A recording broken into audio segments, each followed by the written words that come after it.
Trump's former lawyer, author of Defiant, Inside the Mar-a-Lago Raid, okay? Talk about somebody who's a good, source on what I was talking about with this, Christina Bobb, okay? She was actually at Mar-a-Lago. She'll be able to tell us all about it. But, we're not just living in the past. We'll look at the future also.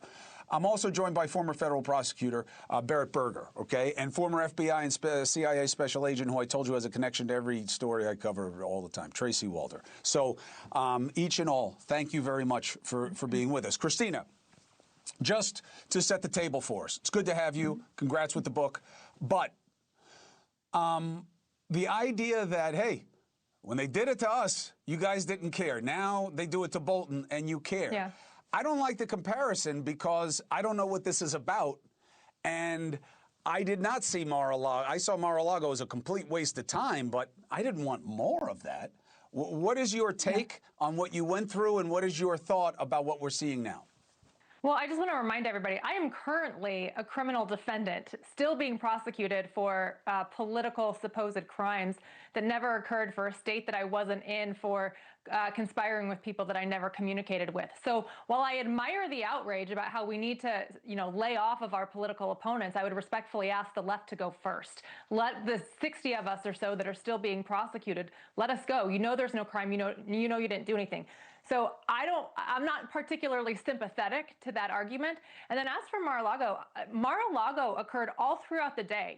The pictures that you see in the evening, that came after Donald Trump made the raid public. And people forget that it was Trump who made it public. And Merrick Garland took 3 days to respond to it. He didn't come out. He didn't take ownership. The Biden administration said, I had no idea this raid was going to happen. We didn't know. The press fumbled through it for 3 days.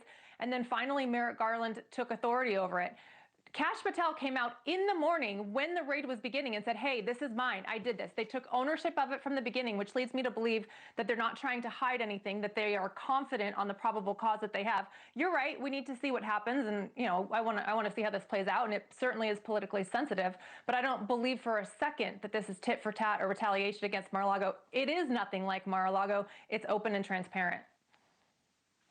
The only thing I'll push back on, and then we'll move the conversation forward, is you are absolutely sympathetic to the argument I'm making. There's just 2 points of correction. One is, okay. I don't carry water for the left or the right. I think both sides are killing us. The parties are killing us, and I want to see both of them die, the parties, the entities, not the people. But you're sympathetic to my argument. You just think it's a one-way argument, that they're only making it now because they don't like people being targeted by it, but when they did like targeting people, then they didn't care, and I agree with you. But you're sympathetic to my argument. You just think it's not going to be played out that way. I get you, but the distinction is a meaningful difference.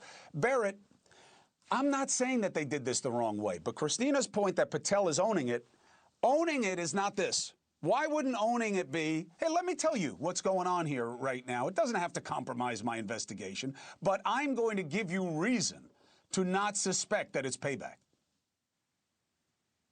Yeah, so just as an initial threshold, normally in a run-of-the-mill case, you would never hear the Department of Justice expounding on why a search was conducted, the details of what was in that affidavit. The affidavit is not public unless there's some sort of criminal indictment later on. So that's just the threshold of how a normal case works.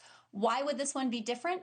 Because it carries this sort of atmosphere of potential taint with it, right? When you have somebody who has been a very vocal critic of the administration, and you also have a president who took office saying this was going to be a term of retribution, you have now this swirling air that even if this is absolutely legitimate, people are going to be hesitant to give the Department of Justice the benefit of doubt. That's why it would be important in this circumstance to break protocol, to give a little bit more information, if nothing else, to sort of quell that criticism that this is being done only for political means. If there's something there, tell people, put it to rest right away. And look, you're right. That's the way the FBI usually does it. And while I love Tracy Walder, I hate the way they normally do it. The media has always been antagonistic towards federal investigative authorities because they're quiet when they want to be and they're loud when it works in their favor. I only got into the FBI defending business when the man who became president of the United States decided to make everybody not trust everything about our democracy. So I'm in no rush to trade how you defend how you people do things, Tracy. But what do you see in this today in terms of, does this look like it should look? And second, what would be so wrong with Kash Patel not tweeting something cryptic with his pals, but coming forward and providing some transparency to people about what this is? So I'm actually going to agree with you here, Chris. There's actually nothing wrong with him coming forward. Well, that's not interesting. And providing a little bit of transparency. And let me tell you why I'm actually going to go here. This lack of transparency that we see really creates this uncertainty around the CIA, around the FBI. And I have to be honest with you, is not good for the safety of the American people and national security apparatuses as a whole. And that appeals to both sides. Both sides are doing this, and it's really eroding the credibility of these institutions. And I feel that that actually makes us less safe. So coming forward with just a little bit of transparency actually would be incredibly beneficial here for individuals at both the CIA and the FBI. Christina, I'm afraid your head's going to fall off from you shaking it back and forth so much. You are the beneficiary of what we are arguing for here. You are the beneficiary. I'm not, Nobody though. That's knows the problem. that they went after you. No, nobody went after you. Nobody knows they went after you because there's no transparency on it.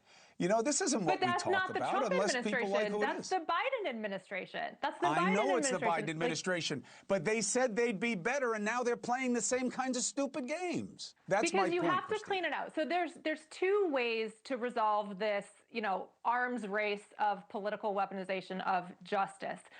The first way, the preferable way, and I think the way we would all agree on, is the people who started it need to just say, you know what, we crossed a line, we went too far, we're going to stop. And everybody just agree, okay, we went too far, let's everybody back up a little bit. But the problem is, I say the left, and I recognize it's not exactly a left-right issue, but the left is still coming at us. They're coming at us at a state level, they're coming at us at a local level. The left has weaponized the justice system, criminal and civil, more than the right at this point. And the right doesn't feel like they can just lay down their arms because the left is going to continue to come.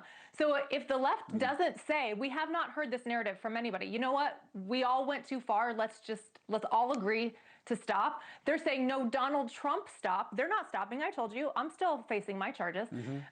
And they're not stopping. So at this point, we say, okay, well, the only way to make it stop is to push back on you.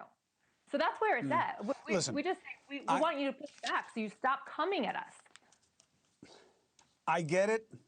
I don't like it. But I understand why that's your I understand that's why your perspective, and I hate the situation that you're in. I know your case.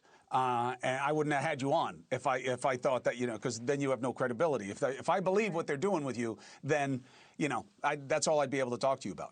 And I don't. Christina, thank you. You're always welcome here. Berit, appreciate you. Tracy, thank you. Thank you for watching. Subscribe below and download our NewsNation app right now on your phone, and you will get fact-based, unbiased news for all Americans.